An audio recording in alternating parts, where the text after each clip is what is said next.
Welcome to Still a Hot Mess, where we ask the question, is self-help helping? Every episode we discuss, debate, and often diss an aspect of the self-improvement movement. Drawing from our own experiences and talking with personal growth experts, we want to know, is it all too much? Has it gone too far? Is it making us even more neurotic? Is this self-help or self-help? You make a mess of me. You make a mess. You make a mess of me. All right, okay. You know when you feel bad? Yeah, sure. Yeah, but like you feel bad that you feel bad. Like a double whammy. Yeah, but it's like you feel bad that you were feeling bad and now you're feeling another feeling because of that feeling. Oh, like you're down the rabbit hole. Yeah, and I feel bad about that. Well, you know what this phenomenon is called. Self-help.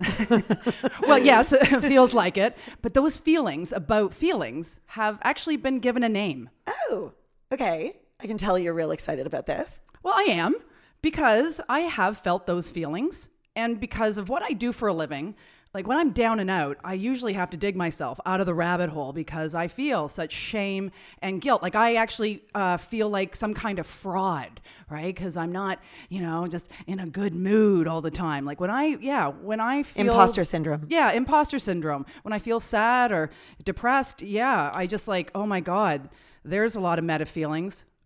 Well, okay. Because I'm seriously off brand.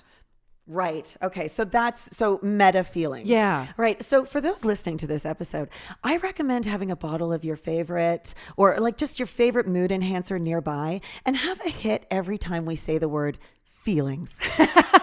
What a fun game, Fanson. So take a second, if you're driving, maybe put this on pause, listen when you get home, because I think it's worth it. I think you're going to feel much better after this episode. What an interactive experience you have just created for our listeners. Yeah. So let's start us off. Meta feelings. Susan, go. Okay. All right. I'm going to share with you what I know about meta feelings. Okay. So when we analyze and judge our feelings, that creates a new set of feelings called meta feelings. I'm already loaded. Okay. So an example of this is when someone feels sad or depressed, as I was actually just talking about. They then compare their circumstances to someone who has it far worse than they do and recognize how much they have to be grateful for and then feel shame or guilt for originally feeling bad. Right. Yeah. Yeah. And there's no question that self-help has made us incredibly aware of our feelings. So it's a matter of taking the good with the bad. Like the search for self-help really does come from a positive place. But if you have the time to, let's say, indulge in a little self-help or, perhaps a lot of it, you are truly entering the realm of, I'm looking at my feelings. Yeah,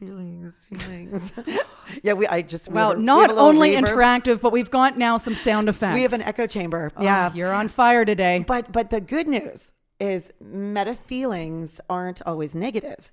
Yay. Mm-hmm. Meta feelings are basically like how you feel about your feelings. Exactly. Right? So let's all think about it for a sec. How do you feel about your feelings? Susan, how do you feel about your feelings? Okay, well, I would say now, because I'm in therapy, I'm officially all about honoring and validating all of my feelings. Right. Not just the selected ones in the book that you picked up this week. Exactly. Right. I have learned that all emotions are important and have validity. So yeah, I'm all good. Yeah. Mm-hmm. And self-help has been shut these down. Don't be negative over there. Stay positive. And that in fact is causing neurosis. Yeah. That's fair to say. Yeah. So, okay, you talked about how meta feelings aren't always negative. Yeah. So I have done a bit of reading on this, and so I'll let you know what I found out. So there's 4 types of meta emotions or meta feelings. Is that all? Just 4, okay? Negative, right? Feeling embarrassed about feeling sad. Negative positive. Feeling guilty about feeling happy. That's a bad one. I don't know if you've ever done that That's before. bullshit. I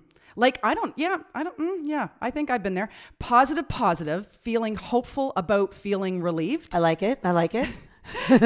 That's good. And positive, negative, feeling pleased about feeling angry. I seldom feel pleased.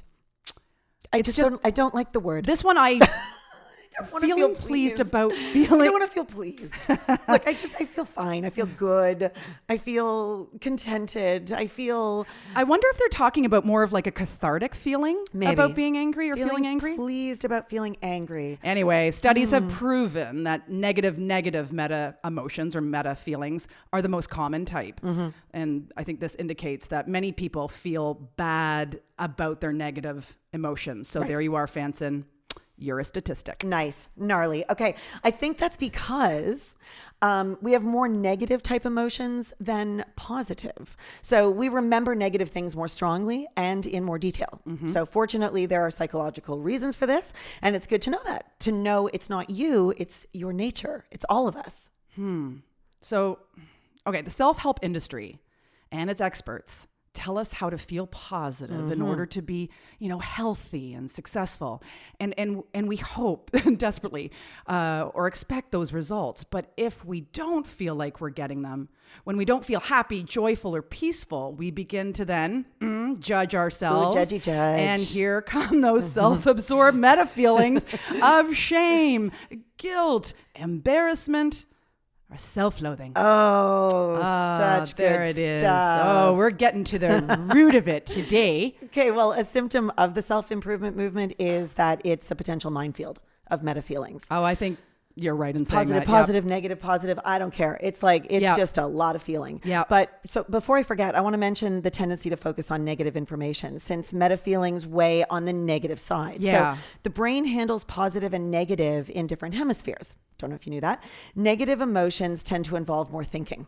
And that information is processed a bit more. So when we spend on average, we would spend more time on average in that negative realm. Okay. So Roy F. Boymeister, I love his name, a professor of social psychology. The at Florida State. Boymeister. The Boymeister. He does, he didn't need a nickname. There it was. Boymeister? Yeah, Boymeister. Yo, it's the Boymeister. I wonder what the F stands Oh, for. right. Fuck it, Boymeister. Oh, Roy. Anyway, so a social psychology professor at Florida State, and he co-authored an article in 2001 called "Bad is Stronger Than Good." Oh, new book for me to Yeah, read. well, tell that to Luke Skywalker, and go to the dark Right. side, right? So anyway, why do I have to explain my joke? Anyway, research shows over and over and over again it's human nature, and there are even signs of it in animals. Bad emotions, bad parents, and bad feedback have more impact than good ones. Bad impressions and even bad stereotypes are quicker to form than good ones. Yep. Bad things happening have a greater impact than good things. Yep. We even tend to see people who say negative things as smarter than those who are positive, which is why I seem so smart because I'm so Well, you took the words right out of my mouth there, Fanson. But it's true, right? Everybody's like, Fanson, well, there's a real smarty pants. But which is why we give greater weight to criticism or critical news. But Yep. if I could say, I do believe it's important to know this because it's a way to combat the judgment and criticism we reap upon ourselves. It's more like, I'm having a negative thought. How typical and like everybody else I am, like that's the worst it can be. If that doesn't make you feel better, I don't know what will. I'm just like everybody else. I'm having some negative thoughts. It's natural. Well, I mean, we've talked about this in another episode, but we are wired. We're predisposed for negativity because we're still wired the same way that we were back in our caveman and cavewoman beginnings when stress was a response to a life-threatening situation. So focusing on the doom and gloom or the worst case scenario helped us to survive. Sure. And so I think that wiring is leading to what you have just talked about here. And I think I don't know, it's almost like an obsession or an addiction to what is negative. Yeah. Have you ever had the experience of standing on stage and there's that one person with the, resting bitch face and you're just focusing on them. Everyone else looks like they're having a great time. That's the person that's that the person matters. you want to conquer. Yeah. You have to turn them around. Yeah. Yeah. That's, I think, an example that I have from my life. It's, right. Yeah. Everybody else is having a great time. Good. But I'm going to hate myself for the next hour on stage because you haven't won everybody over. Yeah, because that means you haven't done something right. Yeah, I'm not getting to them. Right. Anyway, Yeah, and in my own life, as I mentioned in our first episode, when my first self-help book came out, oh man, like talk about, I don't know, twist of irony, but I was actually very depressed and anxious, and I judged myself so harshly for feeling bad, which then, sent me into that shame spiral. Like, look at me, the depressed self-help author and inspirational speaker. I'm like, I hate myself. Well, you've come a long way, baby. Well, and that's thanks to Dr. Sarah Thompson in her emotion-focused therapy. But you know what? That's a frustration of therapists. Like, we're going to talk a lot more about this when we actually have a therapist on. Yeah, today's not about therapy. No, but essentially the frustration of therapists is that self-help sends a message that positive emotions are good and negative emotions are bad. And that's, at some point, we interpret it because the self-improvement industry has made us extremely aware of the benefits to experiencing positive emotions and having a positive outlook and mindset. So, we put these positive emotions up on a pedestal, and it's not helping that the self-improvement movement is emphasizing such like the powerful advantages of feeling good, having a relaxed, positive mindset. Sure. Yeah. I just want to know, like, how many self-help books equals one good therapy session? Well, one good therapy session. How many pages do I have to read to fix whatever it is that's going to equal a therapist going, all right, I'm listening. I hear you. Let's get to the bottom of this. Like, I wonder. It's like, how many licks does it take to get to the bottom of a lollipop? It's a very interesting question. As I have entered the world of therapy, I would say... Do you know? Because you've read all of the books, and I think therapy is doing more for you than all of the books. I have been in therapy for only a few months, and I gotta say, well, you've made that analogy. It's like working with a personal trainer versus just going, on the elliptical at a gym. Yeah. They're going to push you. They're going to take you places that you wouldn't normally go on your own. And those books, you read the books, that's fine. But, are you actually doing the work, and how much of the work? Who are you accountable to?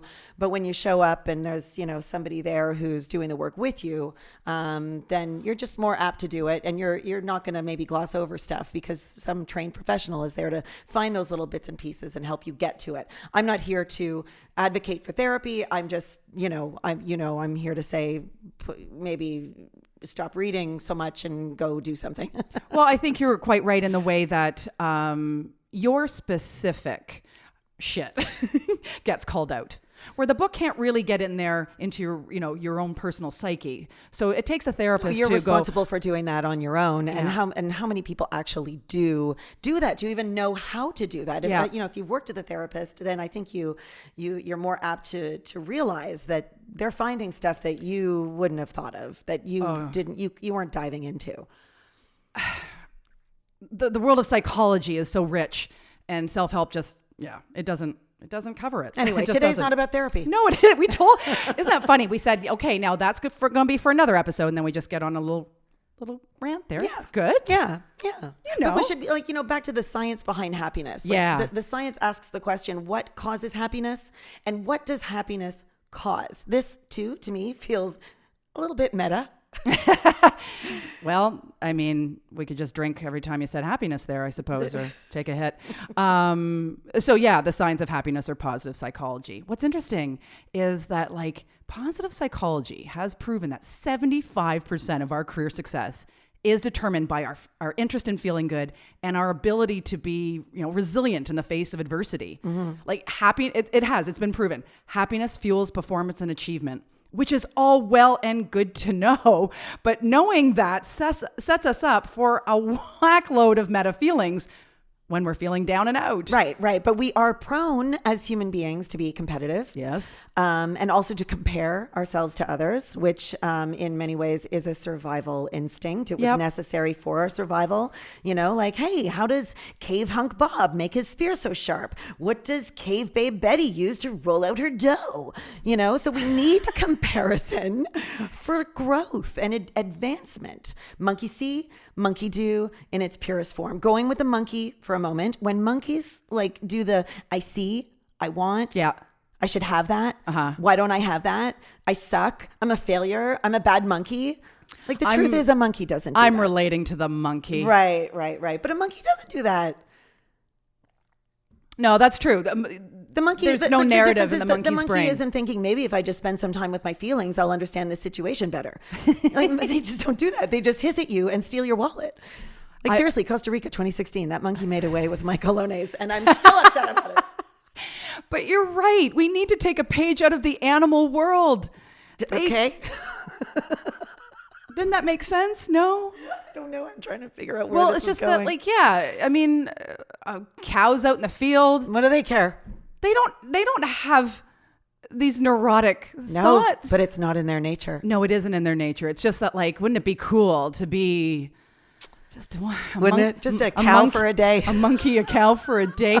Just get out of our head and Yeah. just start mooing. Or, Right. What's the sound of a monkey? There we go. We got you to do it. That's good. That was very good. Yeah, I've been working on it. Yeah. Wow, you just made me do a monkey sound on the air. I love it. And I was so happy to do it. Like, it was like instinctive. You know what? You That's did 'cause it. I'm a voice performer. And Well, it's like, exactly. do that. I mean, Okay. you're- Done. yes. And you did it with a big smile on your face. You were happy. Well, you have to. You got to kind of make that Yeah. sort of, I wasn't actually happy. I was just, it was technically what needed to happen. But if you be the monkey, you're always smiling and, put it on the outside. It affects the inside. Fancy way to tie that all together I right know. now. I amaze myself. No, I don't know. So, like, here we are. What are we doing? We're consuming this self-improvement movement. And as I see it, it just can create such dissatisfaction with ourselves and our lives, right? Meta feelings of just being like, I'm lazy, I'm worthless, I'm inadequate. I don't know. It's really Right? sad. I just hearing you make that list. Yeah. I just want to bring something up. So in my teaching, I had a student who said to me, I'm surrounded by a lot of negative comments from my family. Yeah. And how do I deal with that? Because I do talk to them about this stuff, on a regular basis. Yeah. And just what I said to him, this was just yesterday, I said, what I want you to do is every time you hear one of those voices, either for real or in your head, Okay. I want you to just write it down. And what I want you to do is I also want you to write down the opposite. Okay. Flip it So, around, it's not realistic. Just write down it's realistic. You're not good enough. I am good enough. I said, just write them down. So they're side by side, right? Different pages side by side. And then I just want you to pick up those pages and I want you to look at them. And I want you to realize they're exactly the same thing. There is no difference between those two pieces of paper and the comments that are on them. They're just opinions. Neither has more weight than the other. Neither means more than the other. It's which one do you choose? Because this one is going to propel you to do things and this one's going to weigh you down. Yep. It's as simple as that. So get to know the voice, get to know what the opposite is, and then choose. I guess that exercise really proves that most of our thoughts really are just judgment, opinion, a story. It's made up. It's just somebody has said those things to you. Yeah. A number of people have said those things.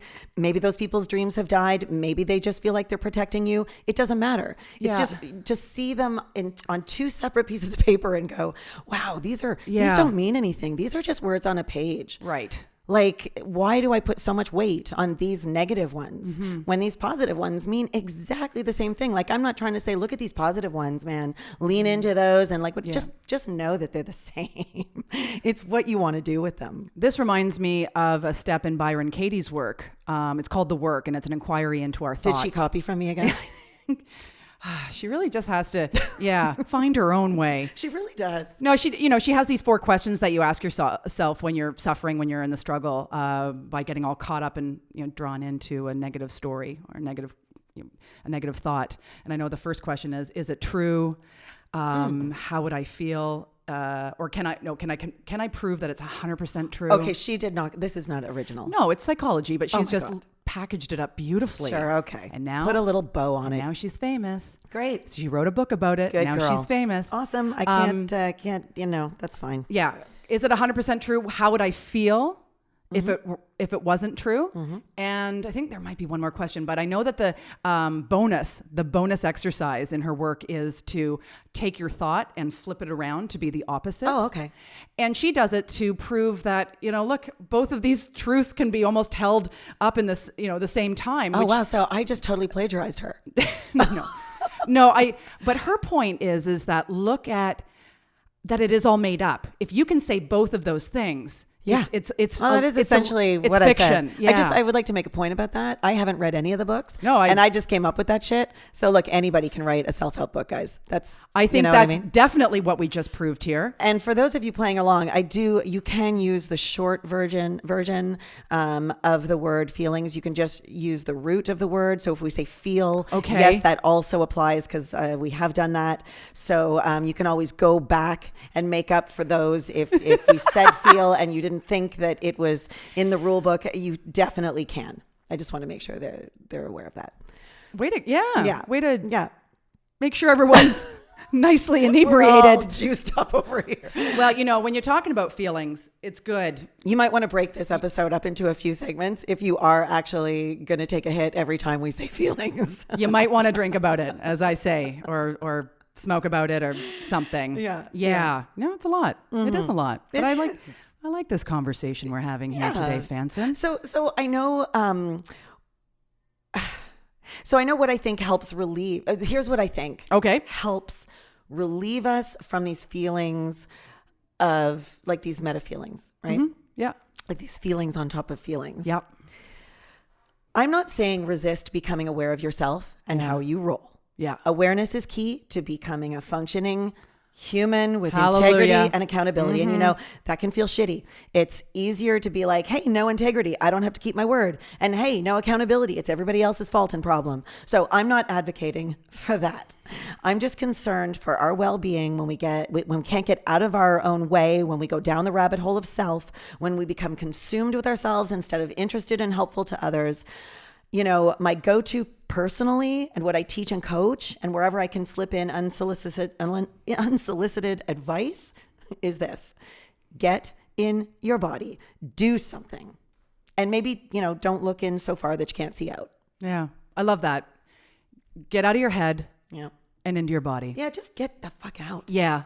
No, I think sometimes when you're going down the rabbit hole and you're having that meta feeling, just go. And you have the power to I don't stop know, it.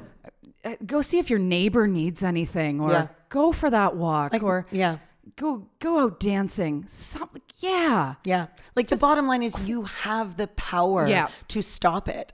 You can just get busy and it's okay. I think we there's a part of us that enjoys that in the muck, like you get in it and then it just takes on a life of its own.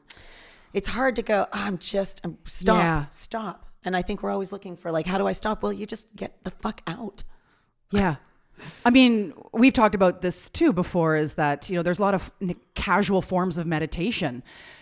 Just go and do something that, I don't know, just shuts down that do a handstand, incessant chatter. Spin in a circle. And, there's just so many things in our lives that effortlessly bring us into the present moment. Yeah. And quiets all that, all that chatter, that critical voice, that inner critic. Yeah. Yes. Wise advice. Yeah. Go. I mean, I didn't do invent something. It. I did not, I'm not the first to say it. No, but it's such a great reminder. I mean, I do. I think so. Well, while I think doing is good, I also think it's just like you talked about just developing a higher awareness of what's going on in your brain and that being powerful. So I think it's also really important to maybe have a higher awareness of some of these, I don't know, shall we call them like pitfalls when it comes to the self-improvement movement? These I don't know, should we call them even triggers? Things that go on right now when it comes to everyone trying to be better, and just to be a little bit more cautious of what creates these meta feelings. I don't know. That's kind of where I'm going at. Okay. So we talked about dissatisfaction. Yeah. Okay. Yeah. As we strive to be better, it creates dissatisfaction with ourselves and our lives right now. As I see it, and I've experienced this before in my pursuit of health and well-being and happiness, it can lead people to not appreciate what they do have right now and not take stock of and what's there's going people well. out there saying, hold on a sec, that's why I do my gratitude pages, right? Yep. That's what that's about. It's like, we don't appreciate what we have. That's why we get into gratitude. So we force ourselves to look at that. I think that's how it can be a powerful antidote. Yeah. Don't ask me if I'm doing my gratitude pages, by the way, because I'm not. Yeah, I don't know, this industry can lead us to believe, right, that our worthiness is determined by how much we improve ourselves. So we tend to perceive that space between, where we are and where we want to be as a sign of lack or inadequacy. A big indication of, I don't know, what's missing and what's wrong with us, when it's just I don't know. I mean, I'm going to sound a bit woo-woo here, but I think it's just the evolutionary path that we're on. Woo-woo. Oh, big woo-woo. And the thing is, come on, man. I don't know if you would agree with me here, but as I see it, there is no finish line when it comes to learning and growing. God, no. I think that's what the comparison's all about. It's like fastest, to the finish line. You see somebody who's got all the bells and whistles and you're like, oh, they've won. Yeah. Well, no, they're still there. God knows what's going to happen to them. That's right. They could trip and fall any moment now, and falling you pull is ahead. funny. Yeah, falling is just funny. So. Yeah. So there's no finish line. I think that's important to remember, because reaching for it can create a constant sense of discontentment with ourselves and our lives. Sometimes I think we're chasing an unrealistic goal of having it all figured out. And people might say, well, hey, hold on a sec. I'm ambitious. Yep. I am competitive. Yep. That is also my nature. Good. Mm-hmm. No problem. We're definitely not saying, just relax. Don't do anything. Just don't look for the comparisons. We just talked about comparison is part of our nature. It helps us improve. We grow, and we create incredible, miraculous things on this planet as a result. So, we make our lives easier and better because of what we see, because of what we create. So I totally agree. Yeah, I just think like sit down, don't do anything. No. I think when it comes to unrealistic goals in our lives, it's about having it all figured out and, achieving perfection. I mean, to be human is to be imperfect. So, we got this industry that asks us, to improve ourselves, when we also have to spend a lot of time just doing life, getting, everyday shit done. Yeah. And some people might say, like, I actually don't know how to do everyday life. I'm so overwhelmed. I have I don't have a minute to just relax. Yeah. How do you find your quiet place, or how do you find a balance in that? And that's, all the stuff we talk about on this show. All of those components, all of those, the seeking out to help yourself. Yeah. Right. And so, that's part of the debate here is self-help, the self-help movement. It's a major industry. And in many ways, self-help begins as a positive. It's just, are you doing what you need to do to still be out there living your life? And what does your best life mean? Like, are you trying to keep up with other things and the stuff that just comes into your sphere, what you see on TV, or your neighbor with the new shiny car? Or are you able to sort of look at your own life and say, I think I can find a way to make this the best that I can make it? Yeah. It's a tricky thing. It's tricky. As I see it too, another antidote for this is really to look back and take note of how far you have come. Yeah. How you've evolved and what you have achieved so far. Just when you think you're a hot mess, look back and see that you were a much hotter mess back then. Oh yeah, but I don't think so. I know. So. Right? That's the thing. We're always striving, and I don't know if we're taking the same amount of time to kind of look back and see Susan, the don't stuff. Look back. Don't look back. I know we're supposed to be in the present moment, but I do think it can be powerful. Still a hot mess over there. Yeah, to look back and go, wow, actually, yeah, look at the the steps I have taken. So, Susan, I don't know. Are you on the self-help you gone too far side? Are you agreeing with me today? Oh, I very much am. Fanson. So exciting. I am going to... I win. Can I go on record? Oh my God, I win. Happy day. You're a winner, Fanson. You're a real winner. I do think it's a pretty saturated market. The higher you soar, the farther you fall. So here's what I'm going to say. I'm going to give you this. I do think the amount of ideas and information in the self-improvement movement is overwhelming, and I actually worry that I'm just contributing to that noise. Wow, this podcast is a very interesting step in my career. But, as I see it, realistically, again, we're going to talk about realism, we often don't have the time and capacity to absorb it all.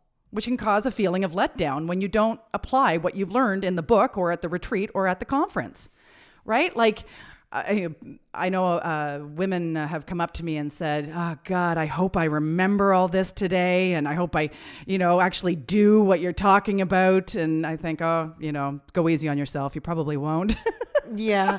I mean, that's just the nature of things. I know that we both agree. It is all so much that how can you possibly apply all of it all the time? There literally are not enough hours in the day. Like I don't care what anybody says. No. There just aren't. And I'm talking about all of it, Yep. right? So, you might want to focus on a thing or two, but you don't want to make your life all about you. Like, oh, well, for God's yes. sakes, like what happened to like thinking of others and just, connecting, having conversations. You and I had a conversation about that the other day, that sometimes it's just all so very self-involved. It is. And where it's self-help and it's making everybody self-absorbed and self-righteous in some ways, with shaming people for not meditating or doing yoga or God knows what. Like, I don't know what all the self-help things are, you do, but like just people actually make you feel bad for not doing your gratitude pages, for not manifesting, not having a vision board. Like, what? Buzz off. I self-care better than you. Yeah, and we got talking about that the other day, that, God, imagine how much happier and healthier we would be if we got out there and actually made a contribution more and helped others. They talk about the helper's high. Generosity is a huge boost in endorphins and then, of course, the immune system. Yeah, I mean, I guess it's because we have access to so much information and so much information about ourselves, right? Yes. Like we are the computer, right? As much as so I guess it's inevitable. Like the focus has really become ourselves, and in many ways that's necessary. It's necessary to improve quality of life. It's just, to what end? To what end? You made a very good point about maybe just focusing on like a few things rather than feeling like you have to do it all. Because here, right? I mean, we could think, well, I got to do my part to stop climate change, prepare healthy meals, exercise regularly, and stretch, meditate, keep a gratitude journal, manifest my desires, drink lots of water, get out of my comfort zone, spend time out in nature, take time for myself, spend time with friends and family, always be learning and growing, get out at least 8 hours of sleep, sure, and have sex at least twice a week, right? Who has the time or energy just twice for that? Susan, I knew you were going to have a little what sassy is comment the for matter that. with you? Mm-hmm. Well, Twice a week. Listen, is that like partnered and solo? like how are you breaking that down? They say to have sex twice a week, and I got to say, if I'm if I'm saving the planet how many times and getting enough sleep Get out and of doing my a bedroom. gratitude journal and getting my exercise, I'm not sure if that's realistic. Anyway, just too busy and too tired, quite frankly. I don't know. I just think people can get right obsessed with it. Yeah. With all the options. Yeah. Yeah. I don't know. True that. So I think another antidote we got to think about is just to go easy on yourself. Go easy. Let it be easy. No shoulds. No shoulds. Don't should yourself. Oh, right. That's the other one, right? Right. That's the I other should drinking meditate. game. How many people have? Yes, that is a good drinking game. But how many people have had that thought? I really should meditate. I know. Probably a lot. Yep. I don't know. I just think we gotta do a little of that. Fuck it. I saw, a Michelle Obama quote the other day. Did I send it to you? Nope. And she shitted herself. She did. Was she shitting herself? She shitted herself. And I was like, even Michelle Obama does it. Sure. I mean, that's just about trying to reach expectations. Okay. Right? Society's expectations or expectations you have of yourself of like nailing it, right? Crushing this best life. I don't know. But you love the fuck it revolution. You love the, I am the fuck it revolution. I just think at this point we need to maybe say fuck it and just do what calls to you, what resonates. You love that word when I use it. Right? Just like, I don't know. If self-help or self-improvement is stressing you out, I don't think that's not good. Where did I just come from? Big Mama. That's Big Mama. That's right. No, but honestly, it's not making sense if it's causing you to feel Yeah, I mean, logically, if you're out to feel better and it's making you feel worse, what's wrong with this picture? Well, okay. Yeah, all right. So, I think that the hope is if you keep going down that path, eventually you'll figure it all out. And, we don't ever figure it all out. We roll. Yeah. We learn how to manage stuff. We learn how to, I guess, live with intention, maybe. Yeah. Try to think before you speak a little bit, which I'm not a great example of that. But, like some of that stuff, like just being good. But I don't know. Like, but, again, I mean, are you winning? Because I'm using winning on purpose, like because you've read all the books versus like I haven't. Like, I don't see the difference. Oh, no, I'm not. No, still a hot mess over here. Yeah. Sure. Like I don't see a difference. No, I'm not.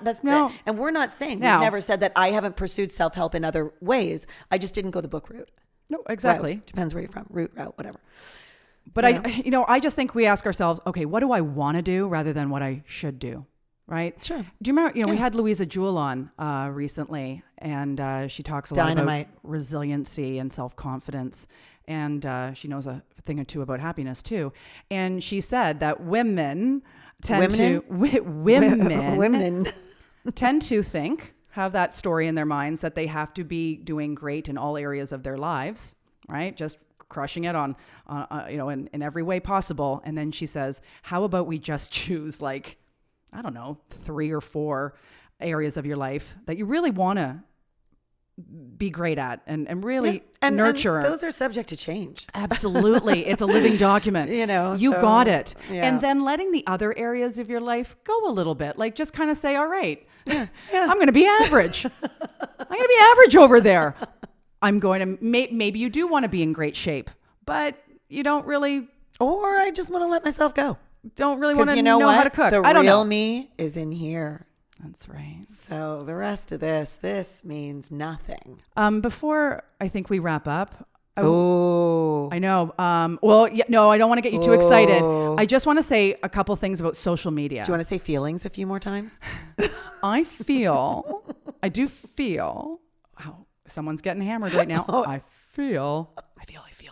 It's too much. It's too much. No, okay, hold on. The whispers don't count. It's got to be said at a Loud regular and proud. volume. But can we just point out the role of social media too? As you've been talking a lot about comparison and competitiveness, I think we would be a bit remiss to not point out a little bit of this trigger. Or we could do our episode, or we could remind everybody about our episode of Kelly and Susan have attended Yale and studied the science of well-being. And then we'll talk about comparisons and all the statistics on happiness. Oh, yeah, for sure. I mean, we can definitely save... Let's save like that for like a big nugget. Because there's so much there. That's true. I mean, social media and comparison. I think we are in the golden era of wanting to keep up. Yep. It's everywhere. Okay, so we're gonna save that. We're gonna save that for that episode. Yeah. So now it's time to play that game that everybody loves. And you know what? Our listeners are raving about it. I'm seeing it in the reviews. Yeah. Oh, and by the way, yes, if you could take time to go to the podcast app on your phone and give us a rating and a review, that would be awesome. It'd be so awesome. Like, comment. We love the comments. Yes. Absolutely. Like they tell us what's working, what's not, what you want to hear, all that stuff. And anyway, I'm just saying, people are loving Name That Guru. Name that guru. We always say it together. Okay, here we go.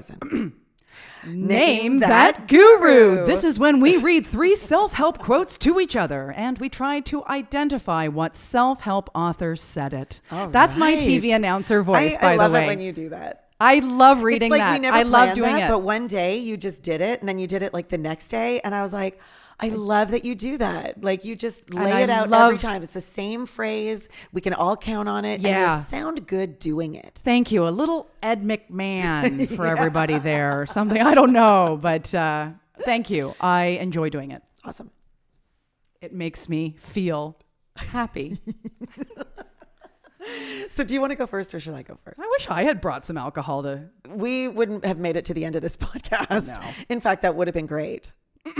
We'll do that one time. We'll choose another little key God. word and we'll just take a shot Susan and every Fanson time. play a drinking game. Oh dear. Give us a comment if you'd like to hear that episode. All right. Are you going first? Okay. Sure. Sure. Okay. Let's not forget that the little emotions are the great captains of our lives, and we obey them without realizing it. Is this a self-help author? Ish. Have Sort we of. just met?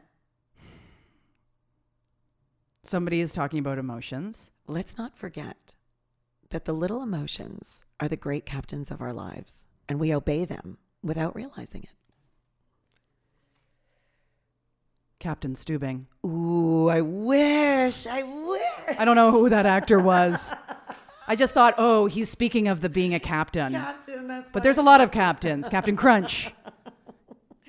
No. No. I'll give you a hint. Sure. Because really the quotes I give you are really the same as the quotes you give me. I've know never that- read any of these books. I know. So, Okay. It's all good. Good times. He was a painter. All right, Vincent Van Gogh. Yeah. Holy smokes. You just pulled that one right out of your butthole. Guys, I know a painter. Oh my God, I love it. Oh, that was so freaky. Okay. All right. Give me one. Okay. Owning our story and loving ourselves through that process is the bravest, there's your clue, is the bravest thing that we'll ever do. Brené Brown. You got it. Oh, way to go, Brené. Way to go, me. Way to go, you. You're getting good at the Brené Do you Brown think she quotes. looks at all of her quotes and just like remembers to put like vulnerability, brave, courage, just so she's on brand? We all got to be on brand. Everything's a business, Fanson. Everything. Okay, so just, in the realm of all these meta feelings. So here we go. I'm like you guys. Once a week, I like to slip into a deep existential depression and lose all my sense of oneness and self-worth.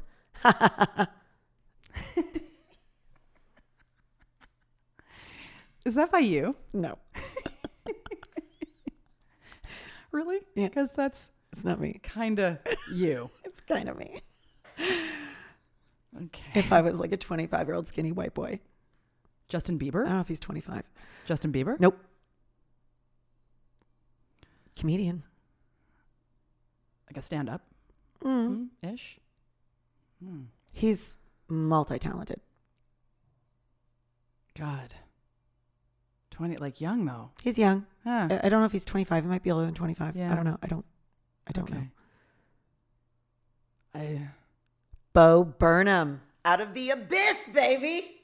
I have no idea. You don't know Bo Burnham? Nope. Sitting here right now, Oh. not knowing. Awesome. I'm glad we didn't belabor that one because, No. I had Bo nothing. Burnham. All right. Yeah. All right. We'll look him up. I'll show you. We'll watch. Everybody else can too. It's like the Bowmeister. Yeah, he's the Baumeister.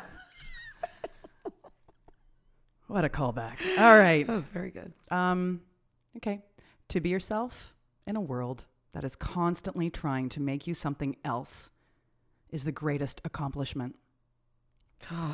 Okay, three words in his name.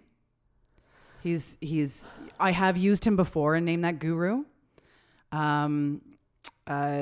His first name starts with R. Rick Springfield. And I do believe the last Jr. time you said Rick Springfield. Did I? I actually do. I touched his boot. Did you? Yeah, I was like front row at his concert way back when. Oh. Yeah, I actually touched his boot. Anyway, Um, haters gonna hate. I didn't, yeah, because I didn't hate that. I thought, hey, that's cool. Yeah, Ricardo. Okay, I'm going to give you his first name. Okay. Ralph Emerson. Ralph Waldo Emerson. Yeah. Yeah. Yeah. All right. Yeah. Very good. Nice. Mm-hmm. All right. Here we go. You ready for this one? I sure am. It's on theme. Hold on. Let me grab a drink. This is how I feel like about meta feelings. Oh, that's 3 drinks now. All right. Every step you take, every move you make, I'll be watching you. That's a song. What was it? Sting? Kind of. He was in the Police? Right? Uh-huh. Every breath you take, the police. Just that feeling of, like that meta feeling, like down the rabbit hole or being stalked by your own feelings. If I have to explain it, I've probably gone in the wrong direction. That's fine. Next time I'll come in with a self-help It's all author. good. It's all good. It's fun. It's fun. What's my last one? I found in my research that the biggest reason people aren't more self-compassionate is that they are afraid they'll become self-indulgent. They believe self-criticism is what keeps them in line. Most people have gotten it wrong because our culture says being hard on yourself is the way to be. Now, I know, it's big. That's a lot. I really like this woman. I've recently discovered her. So I'm just going to say right now that you're probably not familiar with her work. She wrote a book called Self-Compassion. She's been on a lot of podcasts. Doesn't ring a bell. Yeah, exactly. But it's probably one of the most talked about books in the last few years. Anyway. You know what? I want you to say that. I want you to read it one more time. Yeah. But a little less creepy. Wow. Judgy. I found in my research that the biggest reason people aren't more self-compassionate is that they are afraid they'll become self-indulgent. They believe self-criticism is what keeps them in line. Most people have gotten it wrong because our culture says being hard on yourself is the way to be. So she's all about self-compassion. She's probably the leading thinker in self-compassion, and her name is Kristin Neff. Okay, never heard of her. Yeah, check her out though. She's a mover and shaker right now. Okay.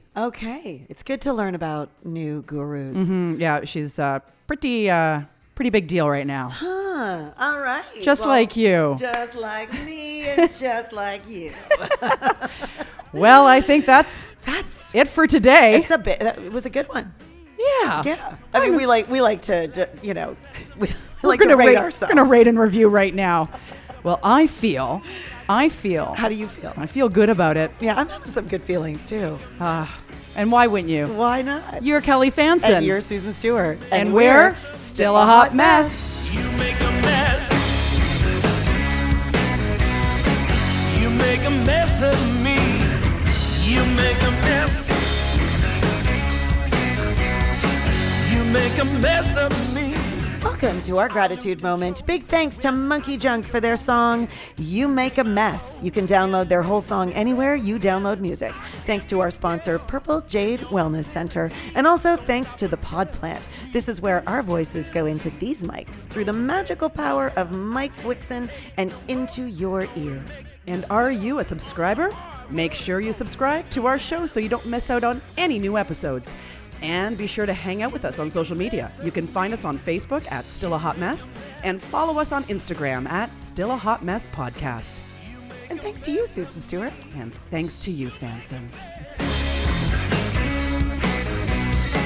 You make a mess of me.